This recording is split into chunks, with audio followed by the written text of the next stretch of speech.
This podcast is supported by Siemens, your partner for industrial-grade AI.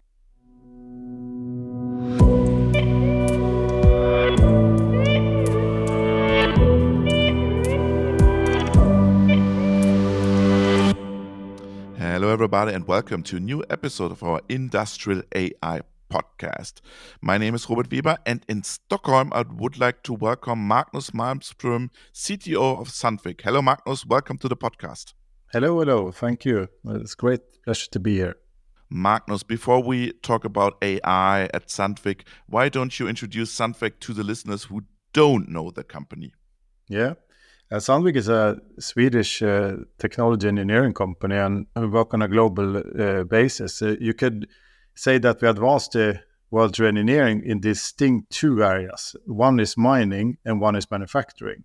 And both are going more into automation and sustainability. And I think we have come furthest in mining, where we do autonomous mining already today. Manufacturing is a little more complex area, so we do that more stepwise. So let's focus on manufacturing. Everyone is talking about genAI and industrial AI. Your customers too, Marcos? Yes, I think if you look back a year, it was more, let's say, a vision or people, the customers or people that take decisions, look at it in the future as something that it will come, but we wait and let's see what we can play with, etc. Since the generative AI was launched through ChatGPT, it has transformed the world. So now it's more of a ticket to play. If we don't have it, then and use it in the best way to make our customers more intelligent in the way they do manufacturing, there will be a big struggle for a company, any company that don't choose that direction. So it's a ticket to play. Okay. Is AI a deciding factor already for your customers?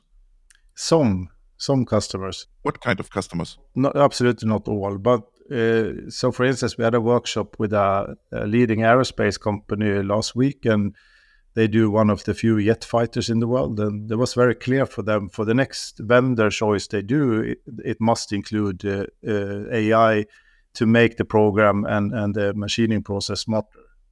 Is it more a show or what do they want? I think they, first of all, feel the industry that there is a lot of repetitive tasks, there is a lot of manual work, and the industry in general have a issue to find talents and they have a skill problem. And the complexity of the parts get more advanced. So they want support in that journey. And there, I think generative AI is perfect. And also manufacturing is a field of a lot of unstructured data. And I also think that is a perfect fit with generative AI. What do your customers want from you? What pain points do they have and how do you solve them with AI?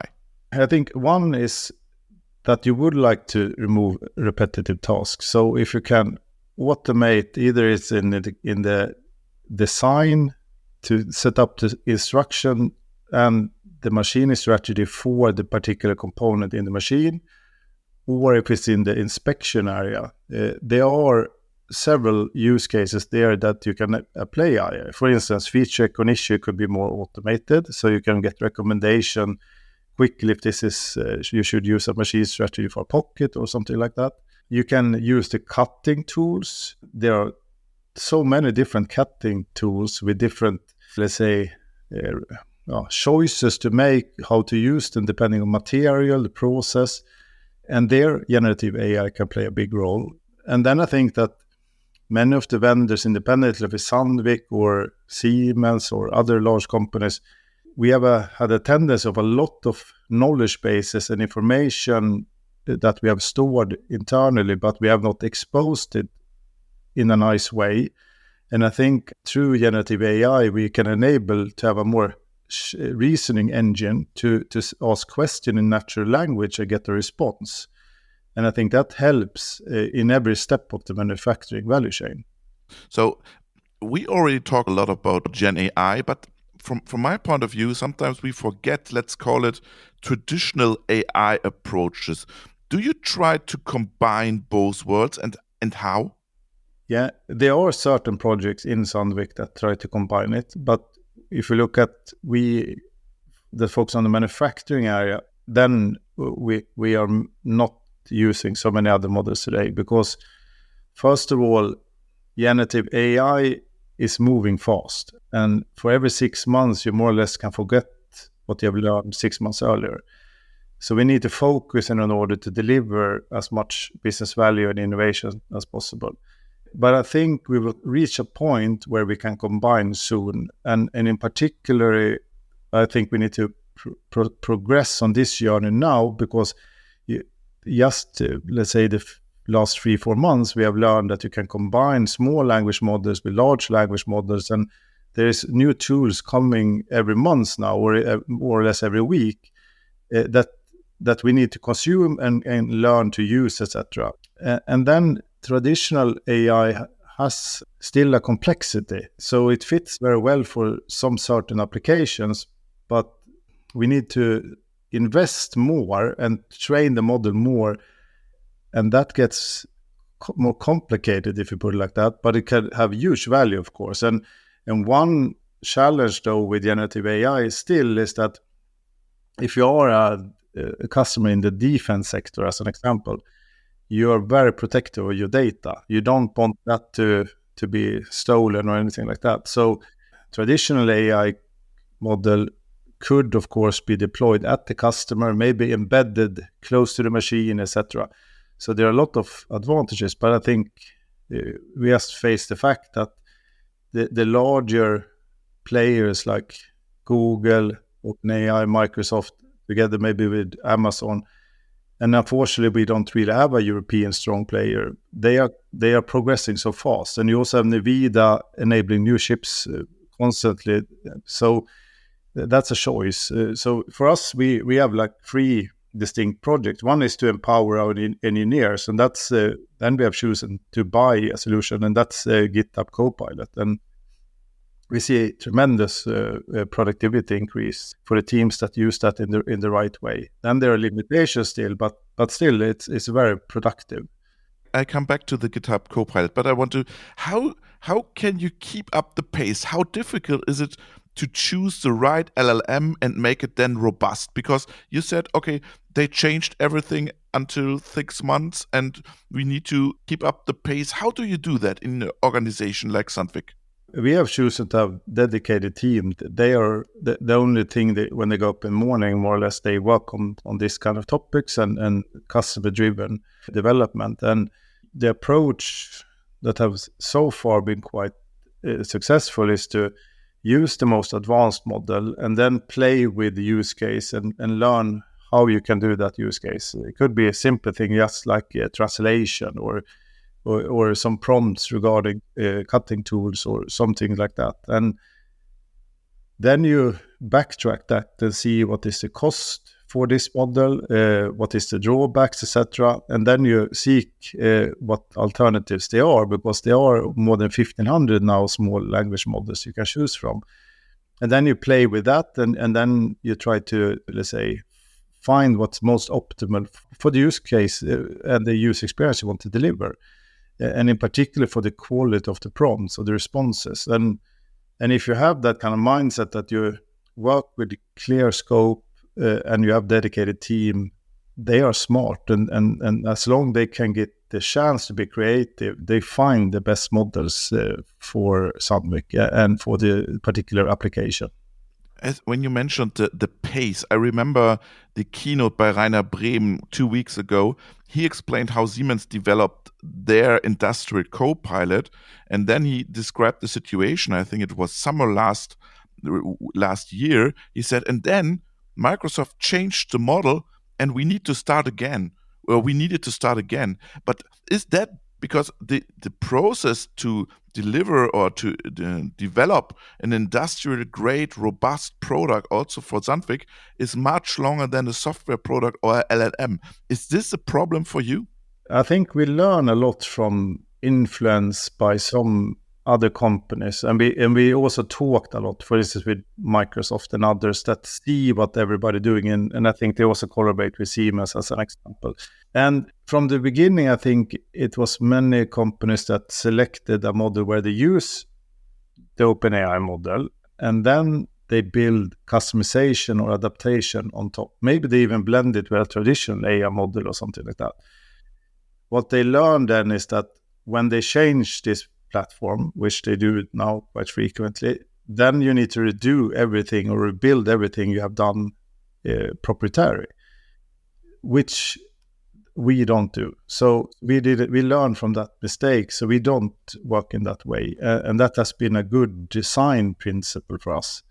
So we don't have that problems. But at the same time, you get new functionality and you can see that the responses have, let's say, more insightful prompts, etc. So there are absolutely changes. And as I said earlier, there are new tools coming and new capabilities which change the way you operate and how you can develop prompts. But at the same time, if you stay away from the customization and adaptation that is uniquely on top built in order to solve a problem, then you can still keep the pace. And some people maybe felt that, okay, we build this now, and then it was some gaps in the 3.5, let's say that, ChatGPT version.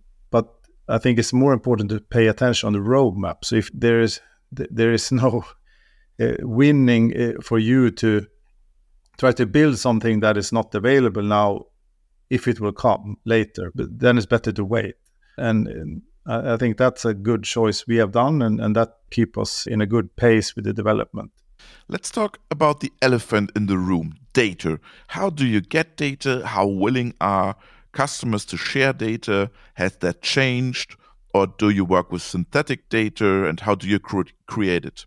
I think, first of all, I would say, I joined the manufacturing industry for some few years ago, and it's a very nice environment. There's a lot of people that collectively want to make manufacturing more efficient.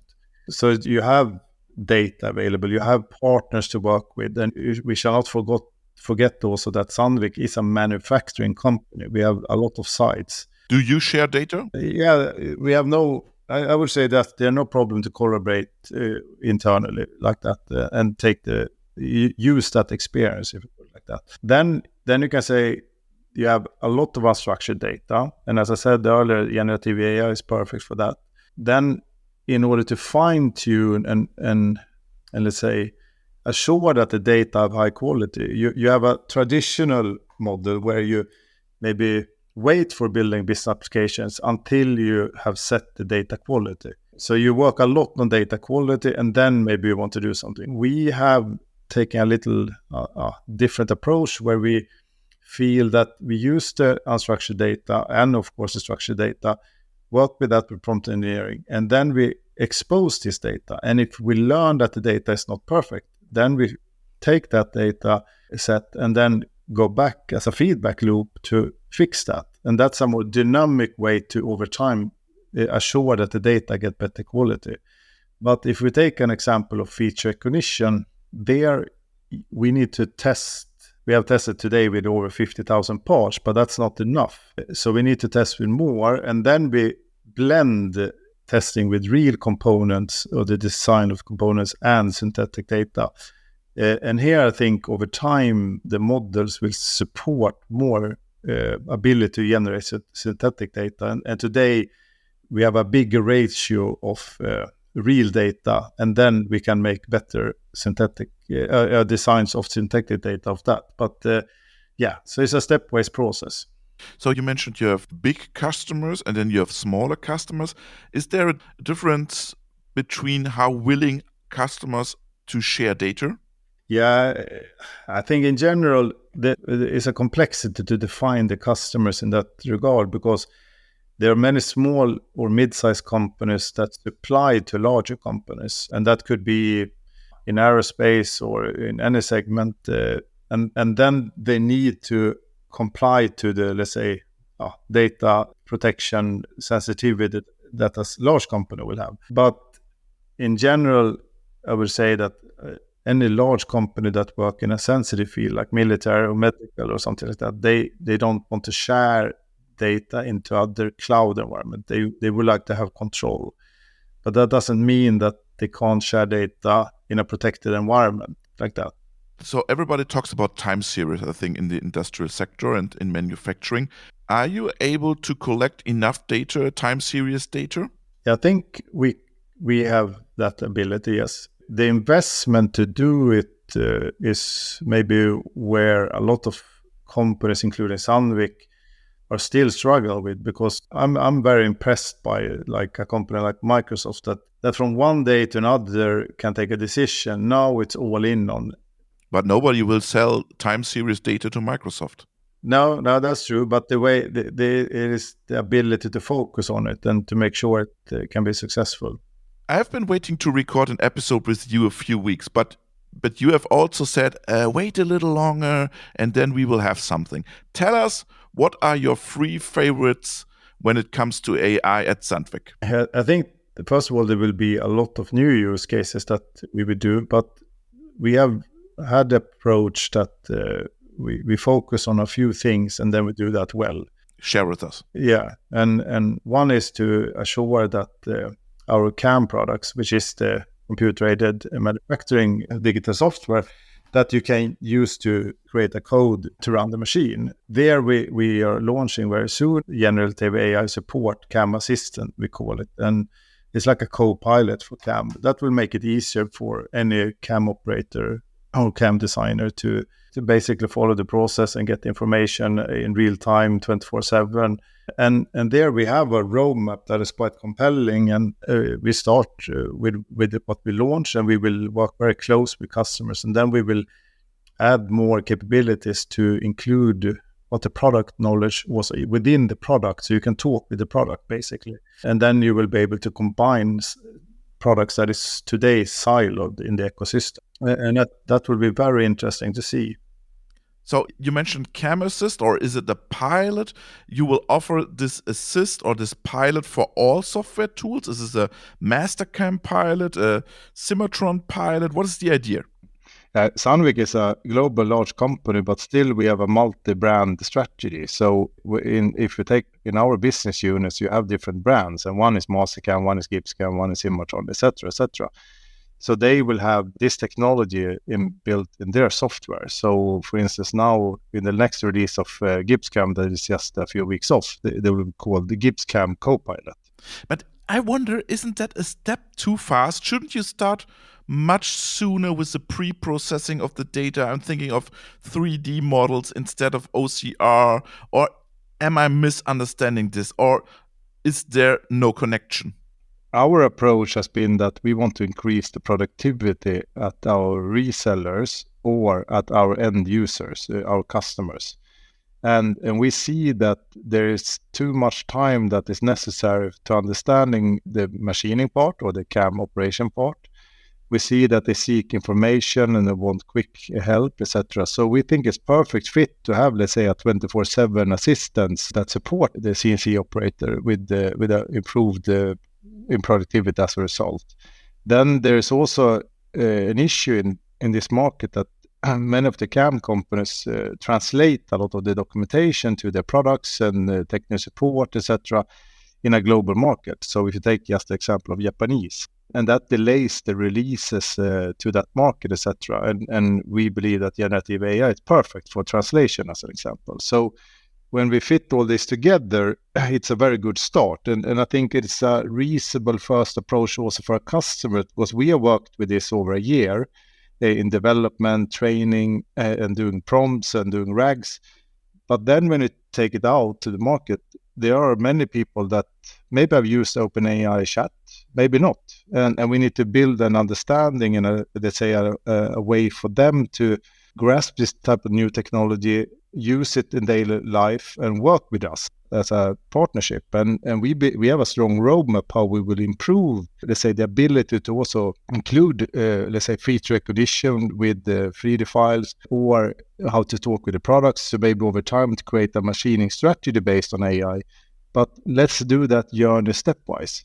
Oh, can you share some details of your roadmap? Yeah, I mean, first of all, we have a very agile roadmap, so we will adjust according to, let's say, the quarterly releases type of mindset. But we are already preparing our products to how we shall be able to communicate with the products, so we can extract information, and sometimes from several of our products, in order to help the customer to, in natural language, ask a question or a willingness to do something, and we together can help them. And that's something we're working closely with. And there are new technology like semantic kernel from Microsoft, etc., that allow you to integrate, let's say, non-AI architectured products into an AI context, which means that you can start to communicate with the product from natural language, a command line interface, which also most likely will be a big driver for the changes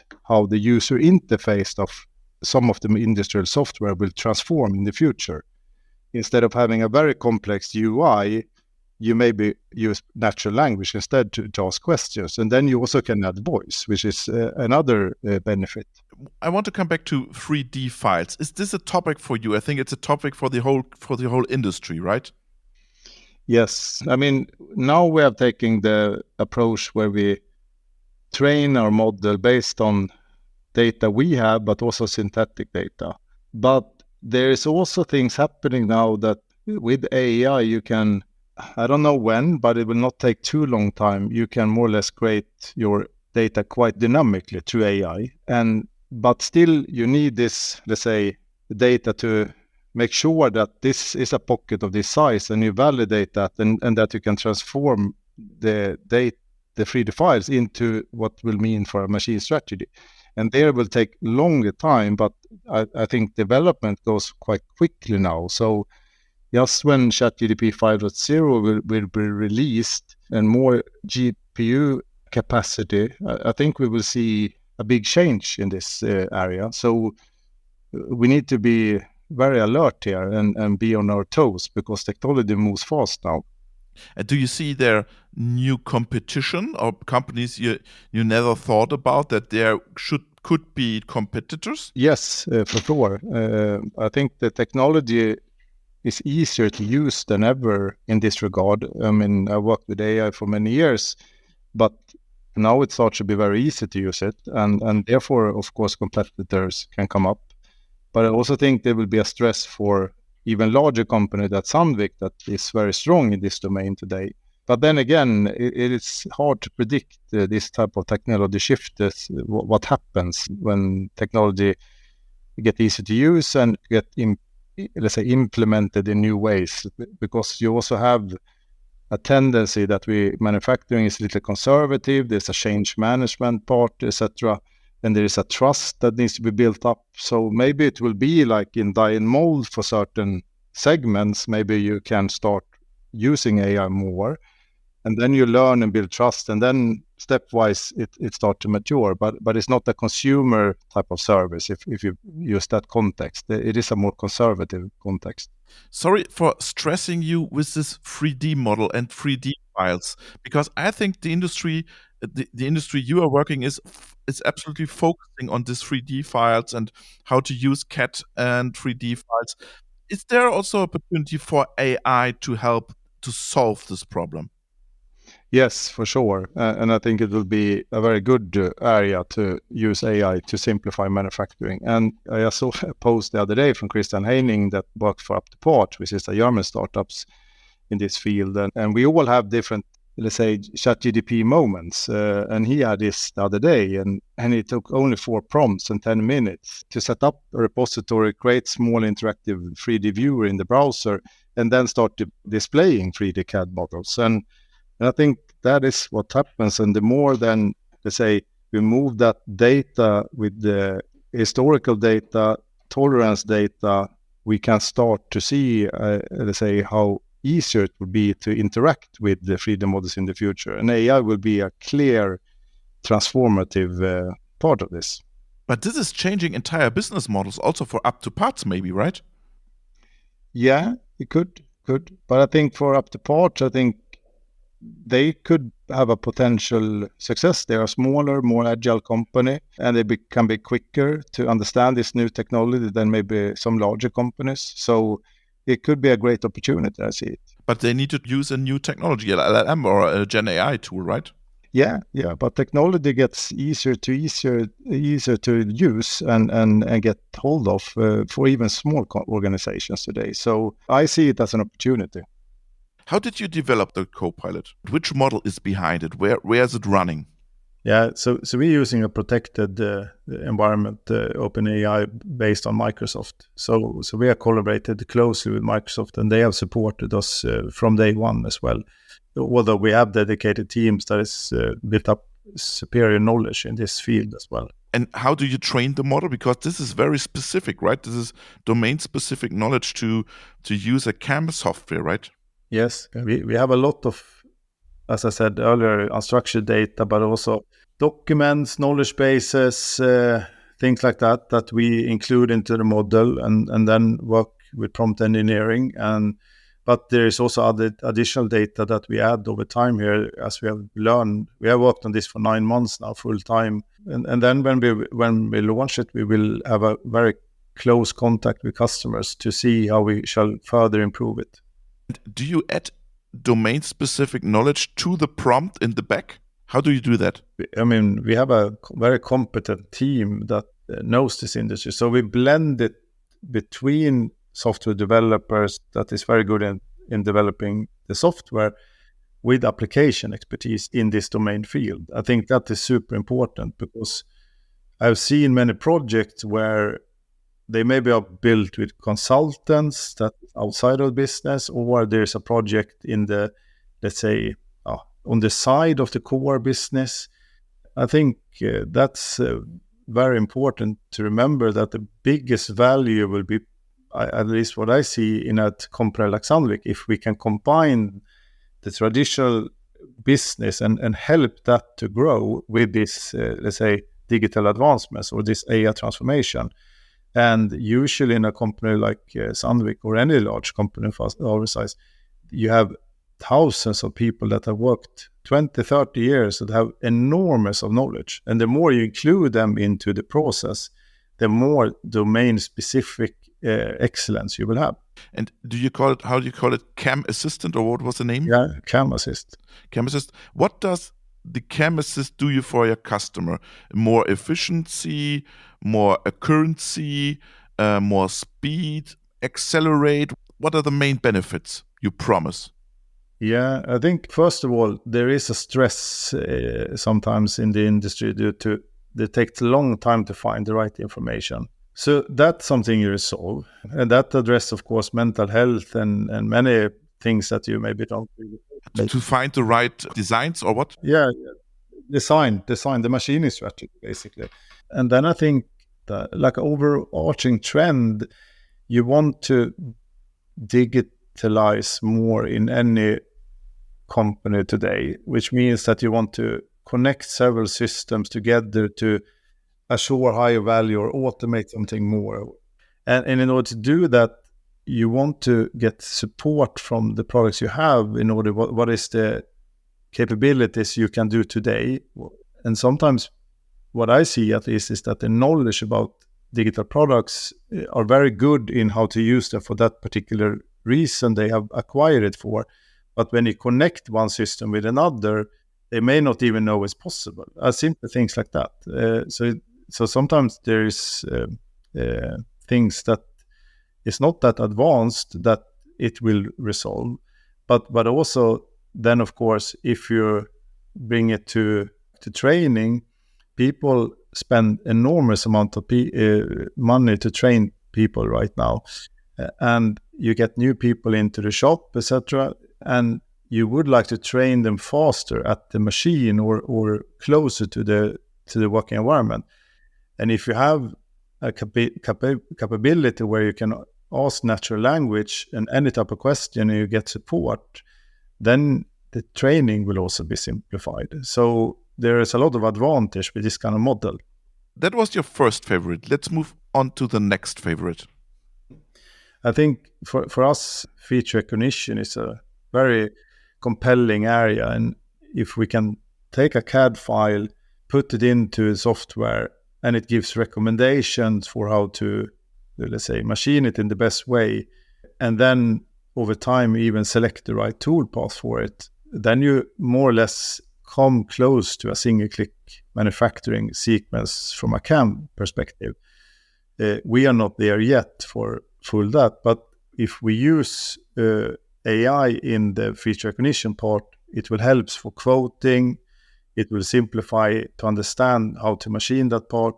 And there we see a very nice field to use AI. And that's something we will launch later, not now, but we have come very far in this program. And I look forward for that innovation a lot. And we see that's a big demand from customers. Well, they would like to use a more intelligence in this field, because today it can consume quite a lot of time to just understand how to machine a part. And it's in particular when you are a mid-sized shop, maybe that where you want to respond with a quote, it is about winning a deal or something like that, then you want to quicken that time period up. But also customers that have a lot of flexibility in the production, a lot of different components, it helps a lot. Can you please share a bit what is your approach there? Because that sounds not like a GenAI approach, right? No, it's actually a mixed. Yeah. You're right. Yeah, you're right. So what do you mix? So it's little company secrets with those kind of things, right? A bit. But we have two different models we mix, and one is more traditional AI in that regard. Okay, and then your third favorite. Yeah, that's really not that we have developed internally, but we have seen the power of taking a third-party product to empower our software developers with Copilot approach in programming. And I think that also have helped us to understand where the manufacturing market will also go. I often believe that there's a big comparison to, let's say, a software development team and a team that operate a machine or work in the manufacturing area. They use often lean processes like Agile or Kanban. And although the CAM software is like a Visual Studio or something, and a simulation optimization tool is like a code analyzer, etc. There's a lot of similarities.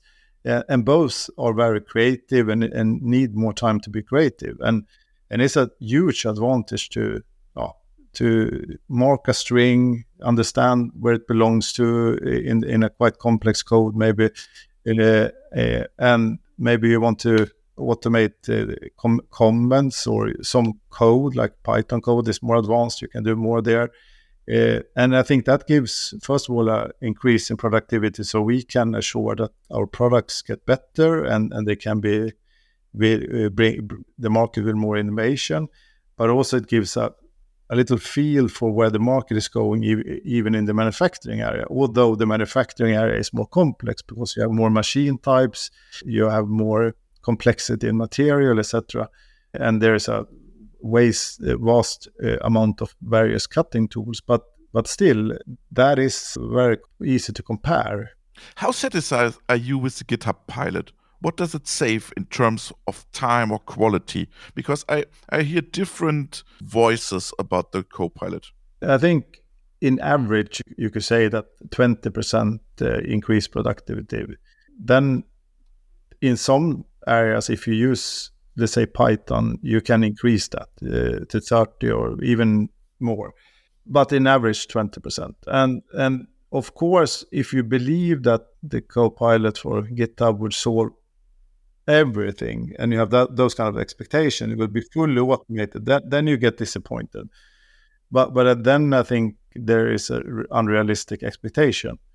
So use it for its strength. And then I think it's important to remember that type of product will only get better. So they work with a big investment to assure that this gets even better over time. So I think we're only seeing the start of it, to be honest. So you already mentioned GitHub, and AI and open source is very close connected, both worlds, open source and AI. How difficult is it for you as an industrial company to use open source code? Because when I talk to mid-sized companies, say, oh, open source, I don't know. Is it a free lunch or free beer? We don't know the business model behind that. How difficult, or how do you embrace your software engineers to to use open source? Because I think there's no chance not to use open source when you go in the field of AI. Yeah, it's a very good question. I mean, first of all, we want everybody to think in an open landscape and that they can use open source.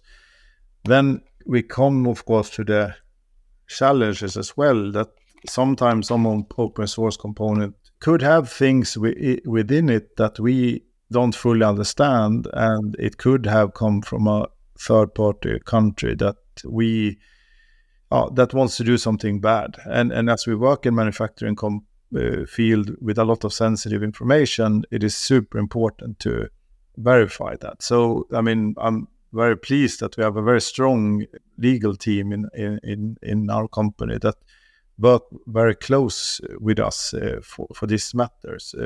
But there are for sure risks with open source. But there's a balance. So a completely new mind shift, right? Exactly. To use open source in the manufacturing field, that's yes. I was not aware that we are using open source, and but it's a big step for the industry to use open source, I think. Yeah, I agree. I mean, and to be honest, I think if we use it with the responsibility of assuring trust and security, then I think the manufacturing field will advance to open source. I want to come back to your customers. Do your customers demand explainable AI, for example, in your new CAM software? Because do customers ask, how did the AI decide? Or do they say, oh, we are not interested, it works fine, thanks a lot? In general, I think we also have seen a lot of understanding of generative AI from because many people use ChatGPT in daily life. They don't fully understand how ChatGPT is built up, but they see the value of it already. And if they use it in private life, and particularly younger kids in school, etc., that's the only thing they do, more or less. And that translates into that there is a level of areas where they can't understand, but still it increased the productivity for them, or it satisfied their needs. So I think you have that. If you do a more traditional AI and a proprietary AI model, then you bring in more complexity in that you need to kind of inform the customer how it's built up and used. But on generative AI, how it's now, I don't really see that customer need to understand the underlying, but security for sure. They maybe want to see a commitment that we have, let's say, a commitment to continue this path, that we have teams available, that we can fine-tune and make it even better.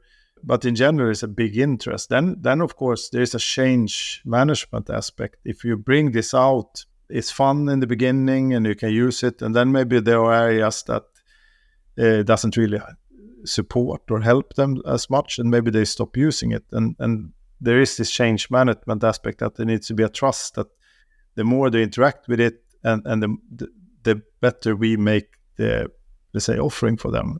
So I think there is a change management aspect. And I can see that even with ChatGPT, some people still don't use it, even though they should. Sure. Do you also have to be a bit more an AI consultant for your customers, for example, build mlops pipelines and stuff like that? And do you develop a closer collaboration when it comes to AI with your customer? I think we get closer to our customers. Usually manufacturing, as you indicated earlier, that there is not so much cloud solutions in the manufacturing floor yet. If you go to the office administration, like CRM, Office, whatever, then it's more cloud.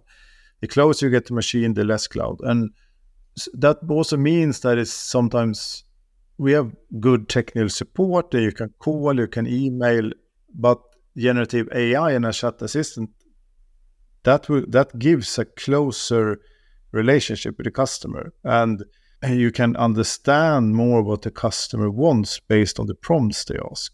Then you also have a security aspect of this, because we need to treat them with some anonymizing responsibility, because if we collect too much information, it will break the European AI Act. So it's but as long you follow that, you still can assure that you have a more closeness with customers. I think for customer expectation, I think it will be a big shift. Or you mentioned cloud is not the favorite infrastructure when it comes to manufacturing. How difficult is to get everything on the edge? Or do we will see GPU instance on every machine? Or what is the idea? Yeah, I mean, that's a very good question. I do believe that we will see more edge and GPU close to the machine as well. That's a good news for NVIDIA, right? Yeah. And they release actually quite a lot of new functionality for that and offerings. But then it takes some time to adjust or build offerings that is cost efficient, etc. on that model. But I do think it will be a hybrid, and I think that will be good, because also some calculations are not perfect for cloud, because you may be, first of all, if you go to a certain area, let's say you're located in Germany, you go to a certain area where the network capacity is maybe not the best. Oh, thank you very much. Yeah. Thank you very much. So then you have a latency issue. We come to an end now to the podcast, because Magnus is not a very polite guest. No, so you have those kind of situations. We have these areas, yes. Yeah. I know. So I think that a hybrid is a very good model, but today it's driven a lot from cloud in the advancements possible. Magnus, last question. As a CTO, how much of your day is dedicated to AI? What interests you? What do you need to learn? I would say that have changed a lot as well. I was or have launched several products that have embedded AI before, but I've been a quite skeptical person to this, because I think it is a little too complex. It costs too much to apply it, and it's changed too frequent in order to make something sustainable.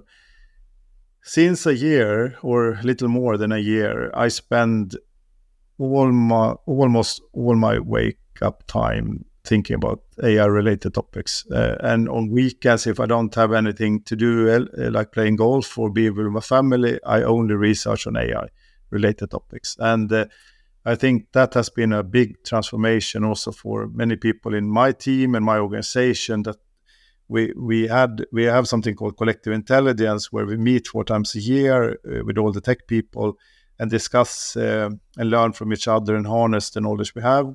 And we launched AI as a more distinct program September 2023, and you can see already now how huge steps we have taken, and I see every day that they spend more and more time on this topic. So I think as an organization, we will see an increase of how much time they spend on this. But for me, I think it's so fun. It's a so rewarding area. So I spend as much time I can on it, to be honest.